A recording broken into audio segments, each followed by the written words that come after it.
Hello, everybody. I'm Mormo Zine, and I've been doing this horror host thing for over 10 years.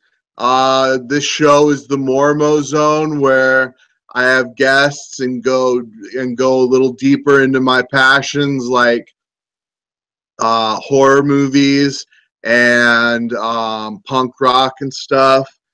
And today on the show we have Devaugh Taylor, also known as Deezus, and he's got a rad new horror podcast I checked out today. I thought it was really awesome. It's got a real mix of all kinds of great horror topics, and so I wanted to have him on the show. And how are you doing today, Deezus? I'm doing fantastic. Thank you for having me, Mormo. Yeah, I'm ready to talk all sorts of creepy crawly things because it's October and that's what we like to do. So yeah, and thanks for checking out the show. I really appreciate it. Yeah, it was great. It's like I say, it was a great mix of different topics. There was like sketches, and there was movie news and interviews and games and like creepypasta type stuff, and it was just a really neat show with a lot of different stuff going on. And I tried to join your Facebook group, but then I goofed up somehow and didn't get to fill out the questions and stuff. But hopefully I can try again and get on there. And Purple Dawn's in the room, Corey Williams in the room, Billy's in the room, Kimber, Tom. Oh heck yeah, it's a party up in here. But yeah, no, I'm gonna get you in that group for sure, man. But yeah, that's pretty much what I want Beyond the Grave to be. I want it to be like kind of like a variety show of sorts. I don't know. I'm kind of scatterbrained whenever I'm writing things, so it's like sometimes I want to write stuff, and then I thought it would be a cool thing because I'm pretty active like on the horror subreddit on the Dreadit, so I got like writers from there to like submit stories and stuff. So yeah, I feel like it's just a fun thing to kind of do something different every week, and because there's too many things in the horror world to talk about. Yeah, definitely. Earlier tonight I was watching Cult of Chucky. I got about halfway through it. And Leatherface, have you gotten to see Leatherface yet? No, I'm really excited for it though, because Texas Chainsaw is one of my favorites. And then once I heard that Leatherface didn't suck, apparently, because I was not excited for this movie, and then apparently it's actually a lot of fun. So I'm pretty excited for that one. And same with Cult of Chucky too. But I want to make sure I'm gonna watch the unrated one. I'm not gonna watch the one on Netflix, but super excited for that one too. That's awesome. Yeah, I heard there's a postscript on the unedited one on DVD and Blu-ray, and then additional probably gore footage and everything. So that's really smart to wait and to watch that version of it. I'm really excited about Leatherface. I'm on Roku, so I can't watch it on DirecTV. It's like DirecTV exclusive right now. But we were talking about the Moxie earlier. I'm a member of the Moxie. I actually requested them to show Leatherface, and they said they'd talked to the booker, but that it would be a long shot that they would get Leatherface. But now maybe Alamo Drafthouse will get Leatherface during its theatrical run. Yeah, I would love to. I would love to get to see it in theater. I would love to get to see it in theater, but maybe the Moxie would even show maybe even the original one, because I'd love to see the 74 on the big screen too, because that would be a killer. But yeah, I thought it was kind of weird that Leatherface did this weird DirecTV exclusive thing first, because I don't think it's available to everybody for like another 2 weeks, which kind of sucks. Yeah, I heard that today a modern horror movie has to have a $20 million marketing budget to play the big screen. that without a $20 million marketing budget, the movie just won't show in theaters. You know, and that's what sucks, because, you know, that only people are only getting to see certain horror movies, and that's why, you know, horror is kind of getting this bad rap, because people only get to see the mainstream stuff, and then nobody does the research to find all the smaller independent horror movies, which are the good ones, because everybody's just like, there are no good horror movies. I'm like, yeah, they're there. You just got to go find them. Yeah, for me, I enjoy every horror movie that comes out on a certain level. There's always something there for me to like and to get behind. I know, like, I'm a big fan of Texas Chainsaw Massacre. I actually did get to see it live Halloween night one year, a few years back, on the big screen, a 35 millimeter print. And oh man, totally jealous. I would love to see, especially a 35 millimeter version of it. I didn't actually see it for the first time up until about a year ago, and then after I was one of the people, I saw the 2003 version first. That was my first time seeing a Texas Chainsaw, which I enjoyed that one too. But I didn't watch the 74 version until about a year ago, and then I fell in love with it, and I watch it over and over again, especially, you know, after Toby Hooper's passing. You know, I've watched it like 3 times since then. It's just there's, you know, it did a lot of things that, you know, horror movies weren't doing yet, because when you think back, that it's like, wow, that was in 1974, like, that's crazy. Yeah, and then, of course, Texas Chainsaw Massacre 2 is also a great film. When I had an apartment in San Diego, my roommate gave me a Texas Chainsaw Massacre 2 poster, and that was really cool. And I had a Texas Chainsaw Massacre t-shirt, a Texas Chainsaw Massacre 2 t-shirt when I was in high school. I bought it at the Comic-Con, and Texas Chainsaw Massacre 3 had its moments, like the scene with the speak and spell, and then Texas Chainsaw Massacre 4 is not one of my favorite movies. With it's got a good cast, but oh, cool, Joe and Ashley are in the room. Yeah. Have you seen Texas Chainsaw Massacre 2 yet, Deezus? Yes, I watched Texas Chainsaw Massacre 2. Didn't like it as much as the first one. I still prefer the first one. But the second one is a lot of fun. It's a kind of a more different spin on it, because the first one's just kind of mass chaos, and then second one's a little bit more gory, a little bit more fun. But I still prefer the first one. But the second one's really good. And then, like you said, you know, once it gets into the third and the fourth one, it's just kind of like, because then it's kind of straying away from what made it good in the first place.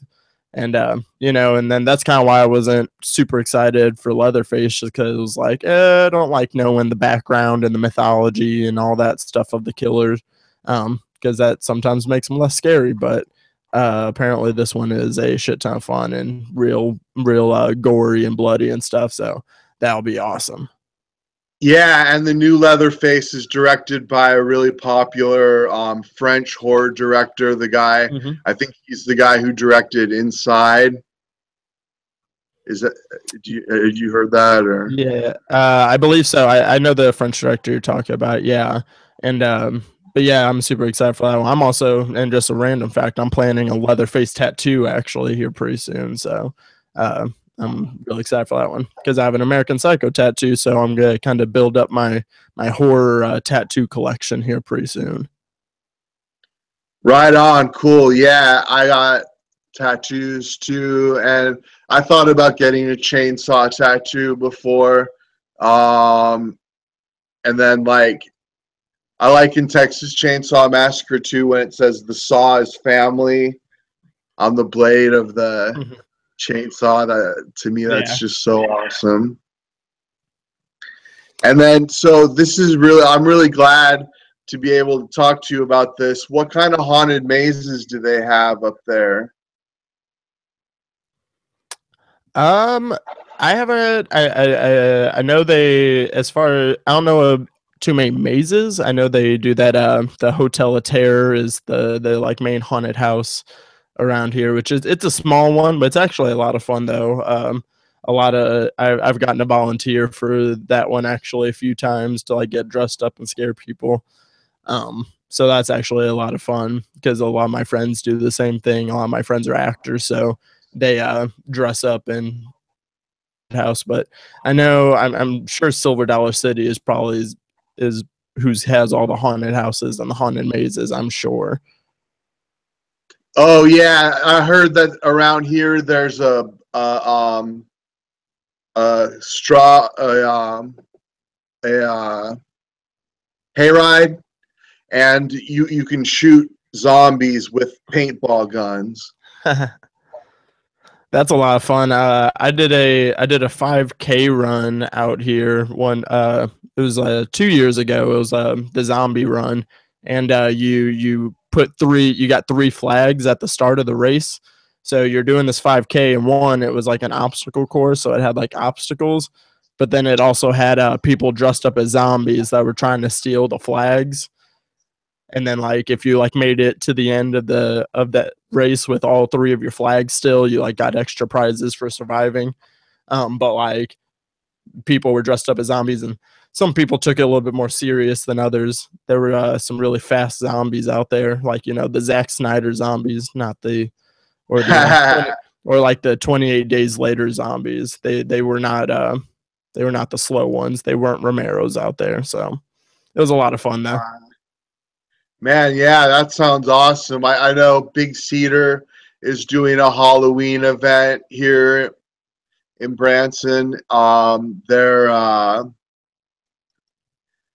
They had auditions and I wanted to go, but I just overslept and didn't go.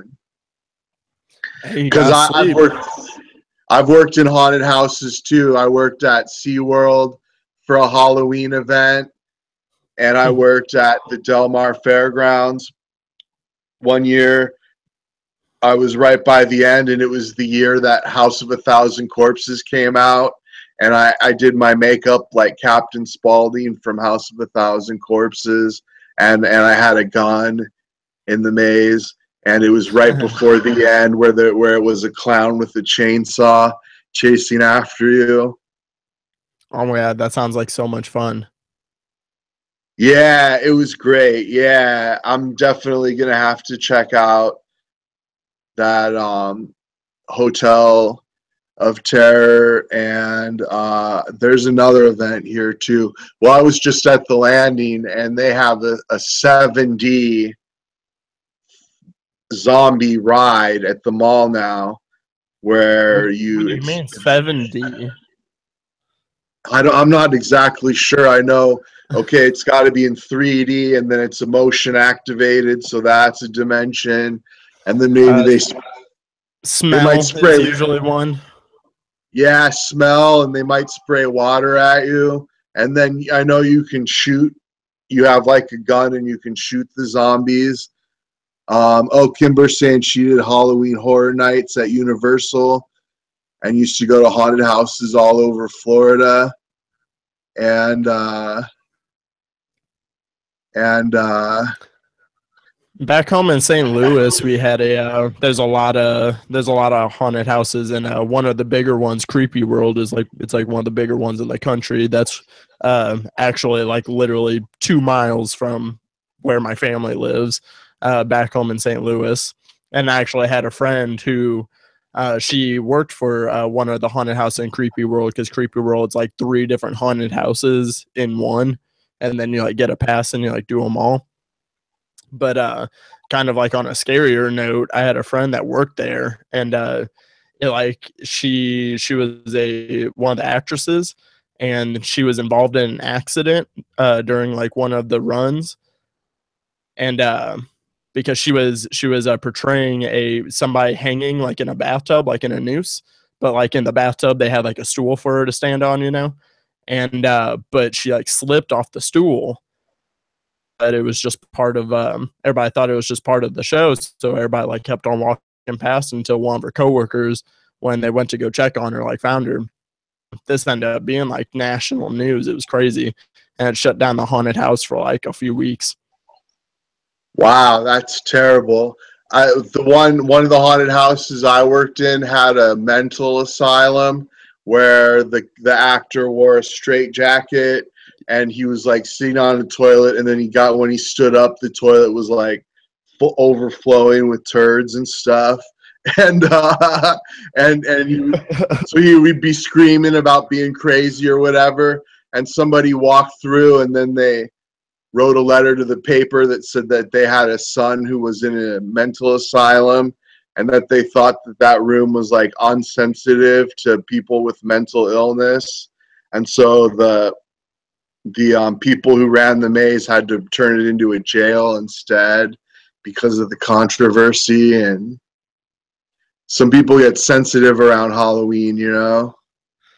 Yeah, those are the people that make it unfun. See, I was in New Orleans last year for Halloween, and there's not an insensitive person down there, so there's definitely sensitivity is not an issue down New Orleans. They don't have any rules, so Halloween was a lot of fun down there. Yeah, and I've been to Not Scary Farm in California, and I've been to the Universal Horror Nights in California, and they were all pretty extreme and had some pretty extreme stuff. The maze in Hollywood, they had a maze designed by Clive Barker and one designed by Rob Zombie, and there was a Buffy maze and some other mazes, but they were really fun. I remember the Rob Zombie maze had a scene where you had to like, the bed took up most of the room. You could barely walk around the bed, and there was clotheslines, and there was tighty whitey underwear with huge skid marks, and you had to like push them out of the way to get through. It was so funny. Ew, that's disgusting. What's more horrible than skid marks? Rob Zombie knows what's up. Yeah, and then the Clive Barker maze was really good too. It had two long hallways that had bodies hanging upside down, and you had to like push your way through hanging upside down bodies to get through the hallways. It was pretty intense. That would be a lot of fun. Anything Clive Barker around Halloween is going to be awesome. So that'd be a really fun one. Yeah, so you said you have an American Psycho tattoo. Is that one of your favorite horror movies, Deezus? I do. See, I have put it up to the camera there. I got a nice little bloody axe there for American Psycho. It's well, I mean, by default, yeah, it's my favorite horror movie. It's my like number 2 movie of all time. I'm absolutely obsessed with it. If anybody checks out my website, quick plug real quick, Deezus.org. But seriously, if you go to my website though, the main theme of my website is American Psycho 2. So yeah, it's one of my favorites. I think it's the perfect horror comedy. You know, it balances all the humor, but it's so bloody, it's so gory, it's so disturbing. But it's a thought-provoking film too. And but it's basically like kind of my litmus test to if you can be friends and like watch movies with me. I'll show people like the unrated American Psycho and like make them, and I just kind of like watch their reactions. I'm like, okay, like if you think I'm too weird for this movie, then I don't think we can be friends. Because yeah, I don't know what it says about me personally that it's one of my favorite movies. So I don't know. So it's kind of like it's a good friendship test. Yeah, definitely. I went and saw American Psycho on the big screen. That's the last time I've seen it. I'm more, for me, the book is more vivid in my imagination. Have you read the book American Psycho? Yeah, I've read the book, and for me, it's actually one of the few examples I think the movie improved upon the book, specifically in just the way in the differences in the way they portray Bateman. I think the movie's version of Bateman makes the message of the movie and the book. I think it makes it resonate a little bit more with Bale's performance as Bateman too, and I think That's kind of one of the first his performances. Patrick Bateman was one of the first performances I saw of an actor go like, whoa, like this dude like really went to some places and like really became something like terrifying for this film. And I think, like I said, so I think the film's version of Bateman works for the message a little bit better than the book, but the book is also fantastic too in its own right. Yeah, I had never read anything like it. It seems like it might have been almost experimental, the book, because you'd read a chapter where he would just describe every little detail of what everyone was wearing in the room, and then a chapter about Huey Lewis in the news, and then like the most gruesome stuff I had ever read in the next chapter. I just remember it was such like an assault to read because it was so all over the place, and of course it has that great like satire of the 80s and the materialism of the 80s and everything. Oh yeah, for sure. It also definitely sparked my love for Huey Lewis and Phil Collins and Duran Duran. I just love new wave. It's a soft spot for me. So I can definitely blame the movie for that too. But yeah, the satire. But I think the movie it's like I said, it's the horror comedy aspect to it. I quote the movie, more oftentimes than not. I tell people how many times I need to return videotapes all the time, and that's like another thing. Like if you don't get like my references either, then it's like, you can't be friends with me. But yeah, no, it's fantastic, and I can watch it over and over and over and over again. I never get tired of it. And you mentioned American Psycho 2, and I haven't seen this one yet. How is American Psycho 2? Oh no, we shouldn't talk about American Psycho 2. That one's that didn't happen. That's what I like to say. It's awful.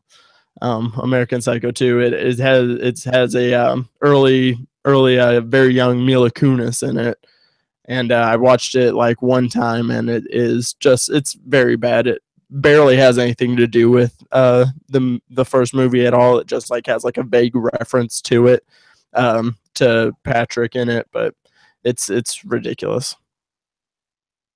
Oh wow, that's too bad. I was just the other day I was talking to my friend Andy about Henry 2. They made a sequel to Henry Portrait of a Serial Killer called Henry 2, and it went direct to video. And I thought it was actually a pretty good movie. It was it kind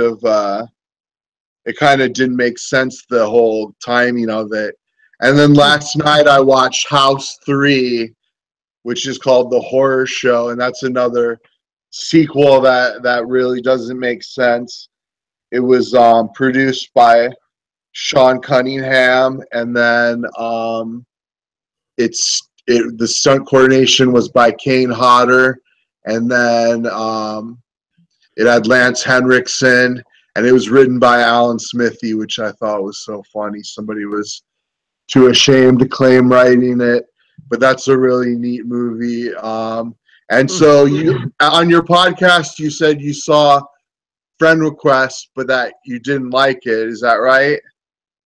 That is correct. I was not a fan of Friend Request at all, and it was kind of like it was one of those movies that I went into. I saw that you really liked it, but for me, it was just kind of like, this is the stuff in horror that I don't like, and they kind of just did all of it, like all the things I don't like in horror, and I was just like, ugh.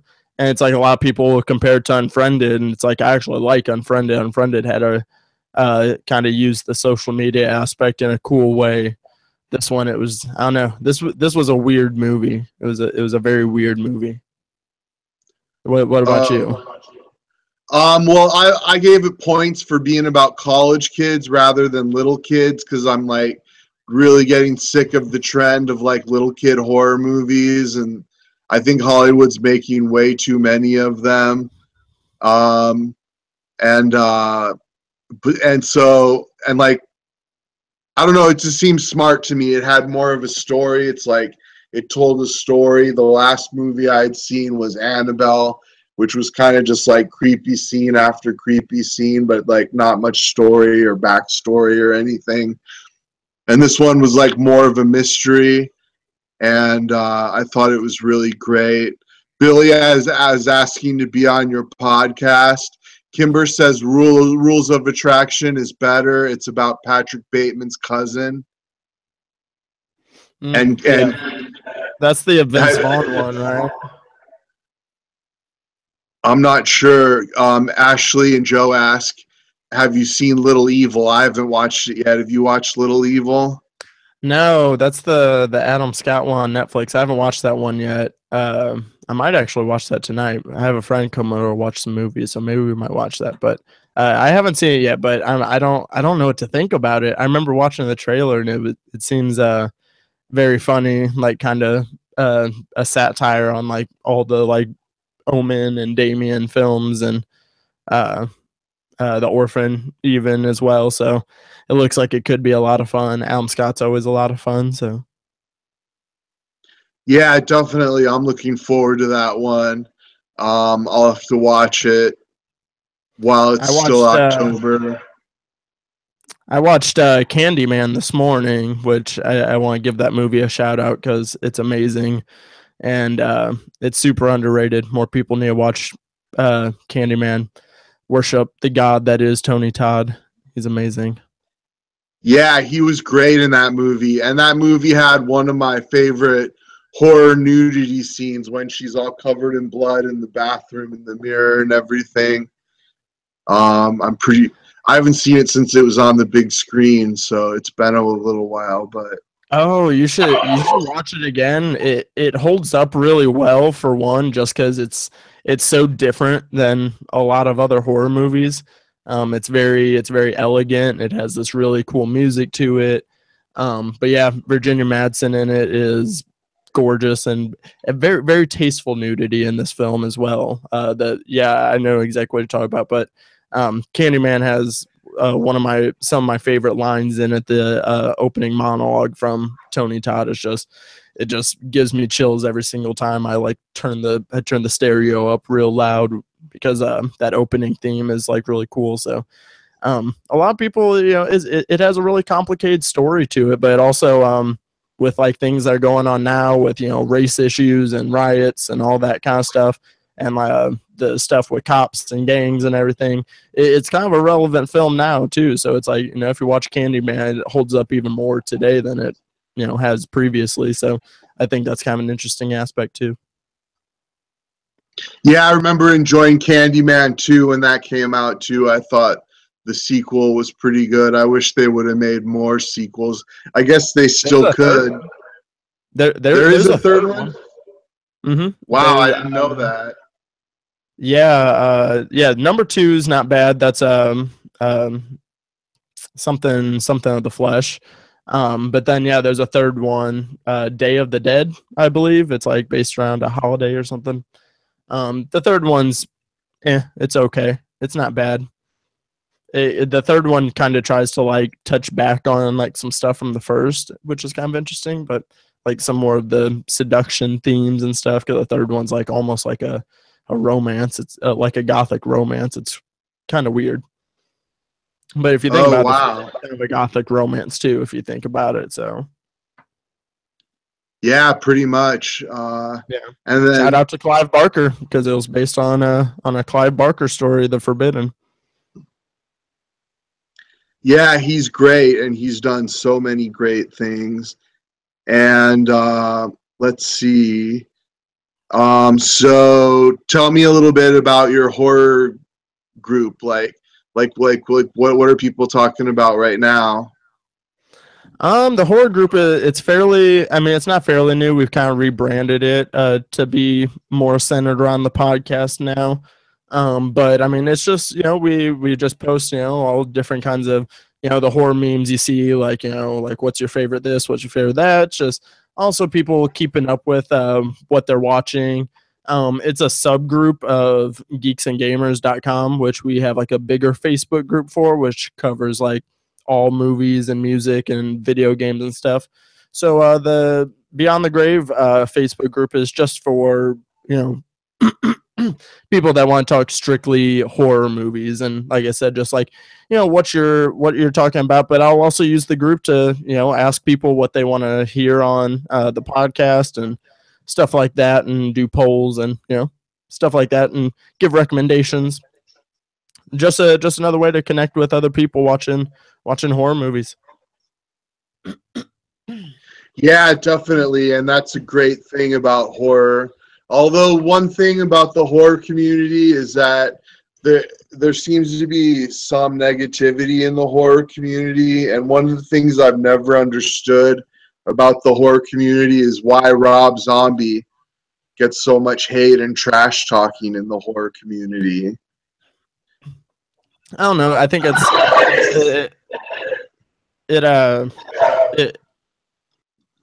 goes kind of back to like when we were talking about sensitivity.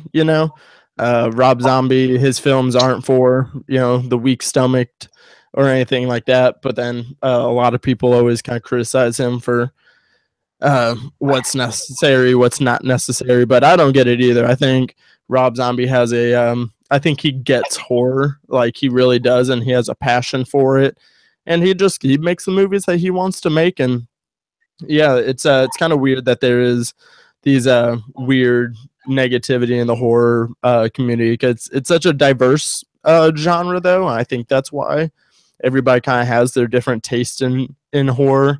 I can kind of compare it to like Eli Roth kind of gets a similar reputation as well. A lot of people. Yeah, I don't get that either, because I think he's great too. I think Eli Roth is fantastic. Knock Knock was one of my favorite films from a couple of years ago, if you haven't seen that one. But yeah, Eli Roth is another person that guy gets this like unnecessary criticism just for having his own unique vision for horror, But I don't know. Everybody has their own flavor of what they like in horror these days, because there's so many different subgenres and everything. So it's like, everybody. I just kind of listen to my own opinions as far as horror, but I do like to just, I like to just talk horror with other people to kind of get different views on it. You can't always interpret it differently.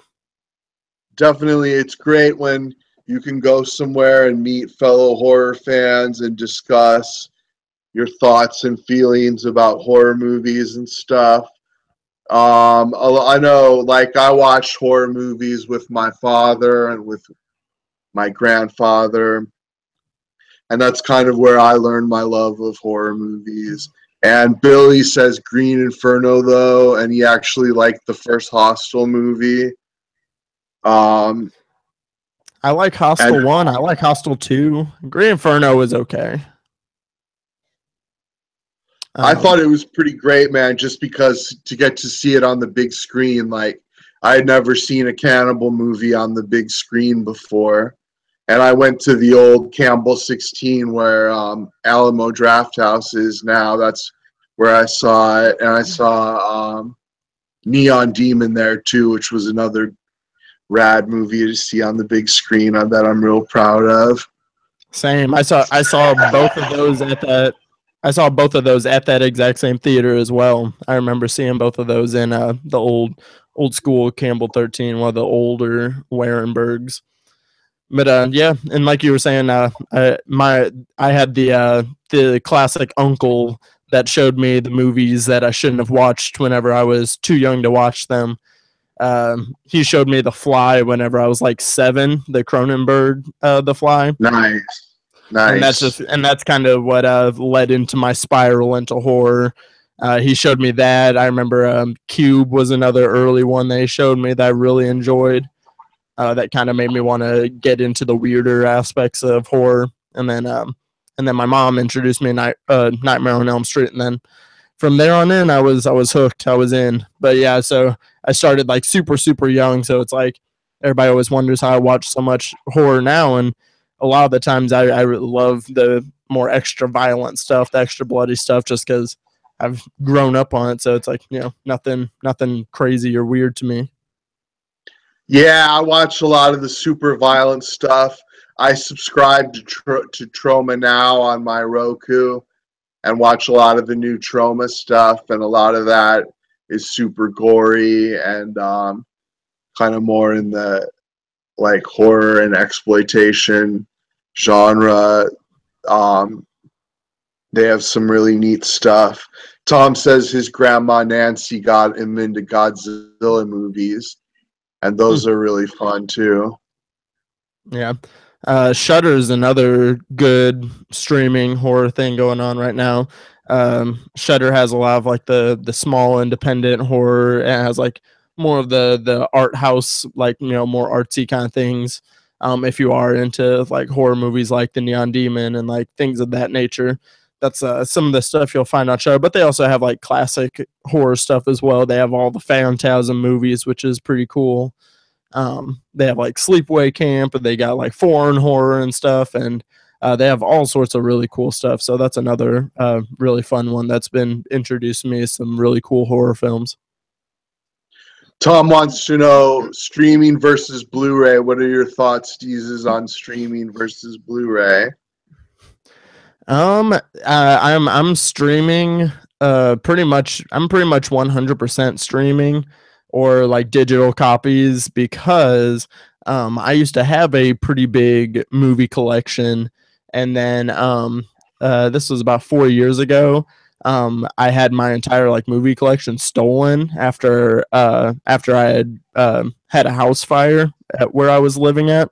So it's like the fire happened, and then we had to like leave some of our stuff behind, and I didn't get to like stash my movie somewhere else, and somebody broke in and stole them all. So then ever since then, I keep everything digitally now. I don't keep any physical copies as much as I'd love to, because I do like, you know, you can see I collect all my movie stubs. I love collecting things like that, and I love the physical aspect of it. But now it's like, since I had already had so many movies, I can't really get like force myself to like start the collection over again. So I just keep everything digitally now. Yeah, me too. I got so much stuff to watch digitally, just like hundreds and hundreds of movies I need to watch. Like, I don't feel the need to buy physical copies anymore.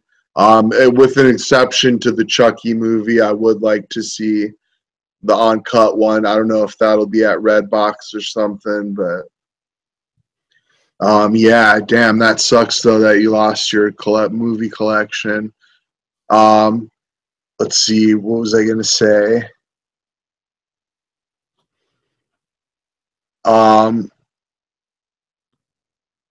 Yeah.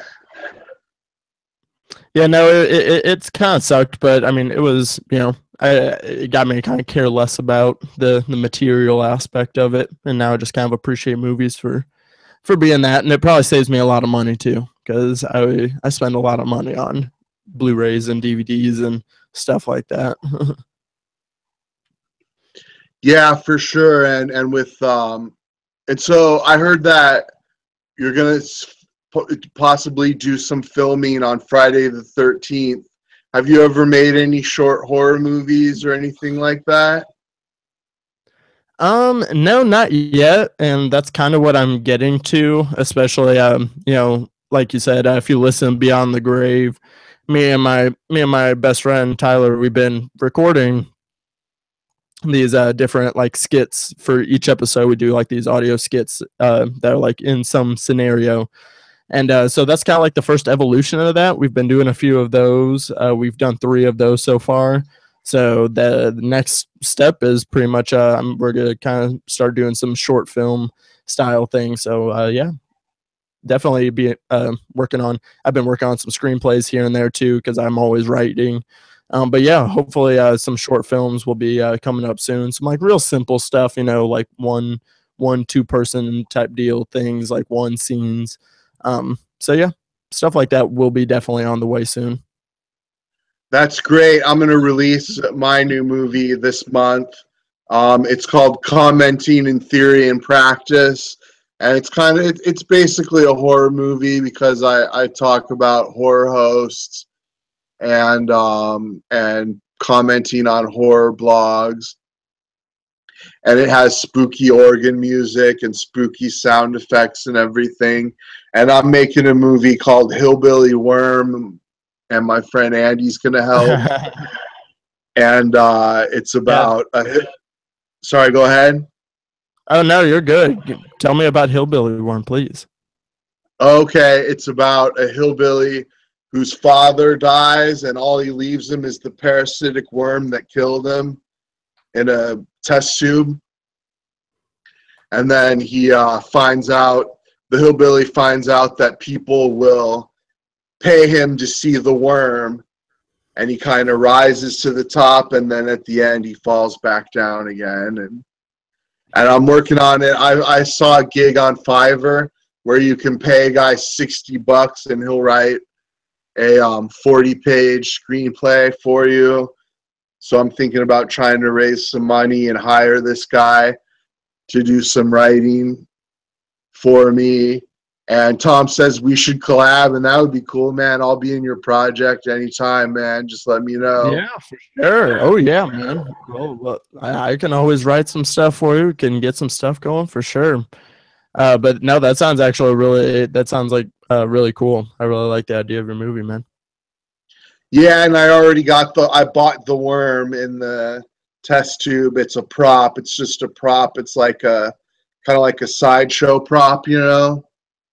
So it's there's kind of like a sideshow vibe going on to the project and stuff. And okay.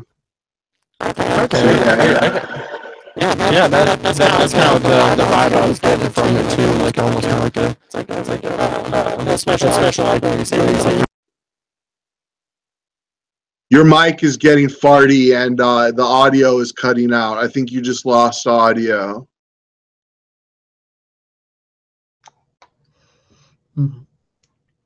Are you back on?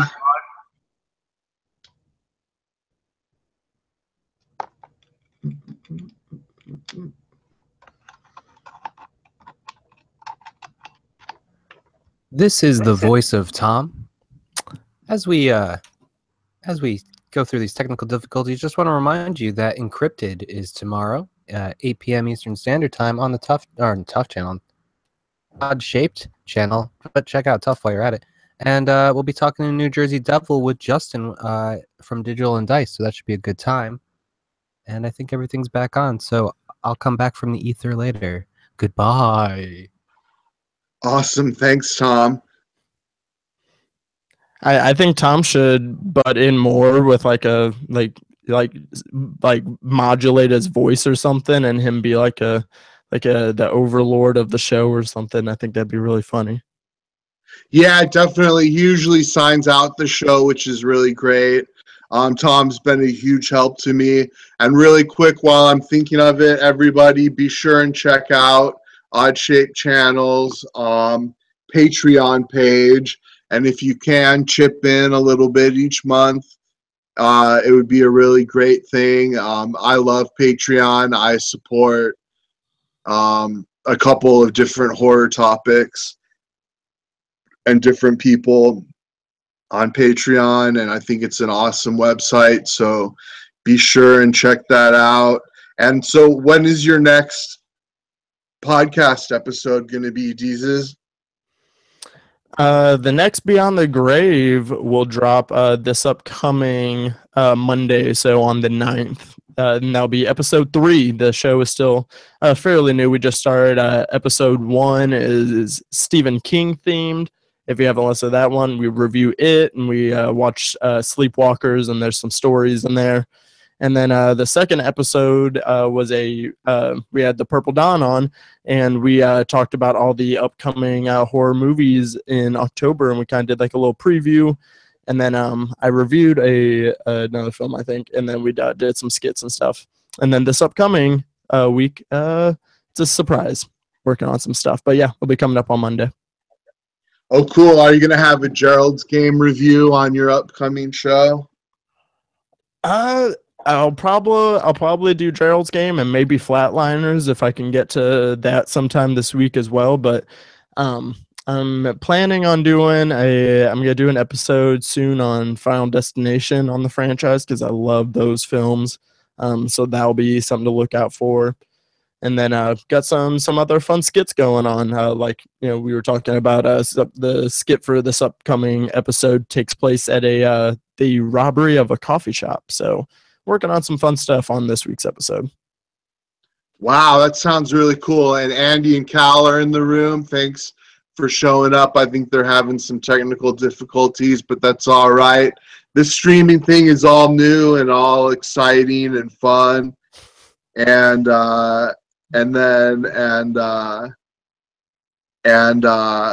it's you just got to stick with it and hang in there. And where can people find you, Deezus? People can find me on Twitter mainly, which is where I'm at pretty much all the time. I love to, live tweet the movies I'm watching and all my thoughts and stuff. So, but that's where I also post all my reviews. I write reviews and articles for geeksandgamers.com. And then I also write some articles on my personal website, www.deezus.org, which is, it has random articles on there. It's got all my podcast information. I host a few different podcasts. So just go check out my website, and that's got everything on it. Right on, and you can find me on Twitter too at Mormo Zine, and I have a Facebook page, and I'm soon to be in the Beyond the Grave group chat horror group, and I'm sure I'll be talking horror there. And this month I'm going to release my new movie that I hope everybody checks out and leaves a comment. If you could just leave a little review comment, that would really help. And it's been great, man. Thanks for being on the show. It's been a great chat, and I look forward to. I'm going to go back and listen to episode 1 of your show, and then I'll look forward to episode 3 coming up. And then that'd be cool if we could collab sometime on something, man, and make a video project. That would be awesome, man.